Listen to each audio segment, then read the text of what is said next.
The last Range Rover Sport was really just a thinly disguised discovery. And as for the sport badge on the bonnet, the less said about that, the better.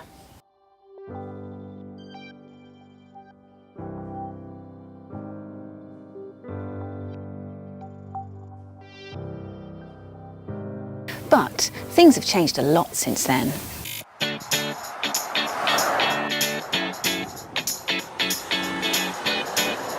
The new Range Rover Sport is based on the same platform as the latest Range Rover.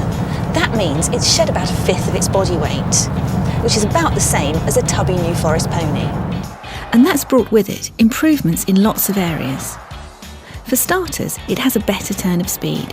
60 miles an hour passes in 6.8 seconds. Emissions are much better too, and so is fuel economy at a claimed combined 37.7 mpg.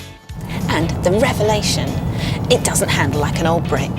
In fact, it's surprisingly good to drive.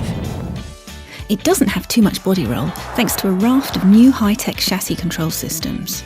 The 8-speed auto transmission is a delight, and the electronic steering is sharp yet light. On the outside, you'll spot the trademark Range Rover clamshell bonnet. But that steeply raked windscreen makes it look much more like an Evoque that spent too much time down the gym. In this autobiography model, I'm surrounded by swathes of soft-touch leather and aluminium. It's got the same cooled glove box and touchscreen multimedia system as the big Range Rover, and it does feel as luxurious in here. The back seats are designed to be really comfortable for 2 people, but you could get 3 people in here too. There's nowhere near as much boot space as the old model had, but at a claimed 784 litres, it's still big enough to get in and have a nap if you need to. It doesn't have a split tailgate like the big Range Rover, but it does have remote electronic opening. It can also do this. Intelligent electronic systems automatically detect if it's starting to lose traction, and they transfer power to the wheel with the most grip. The suspension loosens up, and the vehicle will even, sensibly, stop you from flooring the throttle if it knows you're burying the wheels in deep mud.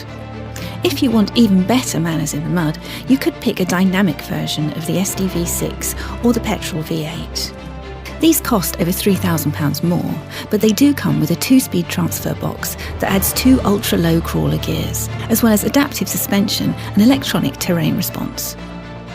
OK, so the Range Rover is still the undisputed king of off-roaders, but this car definitely comes a very close second.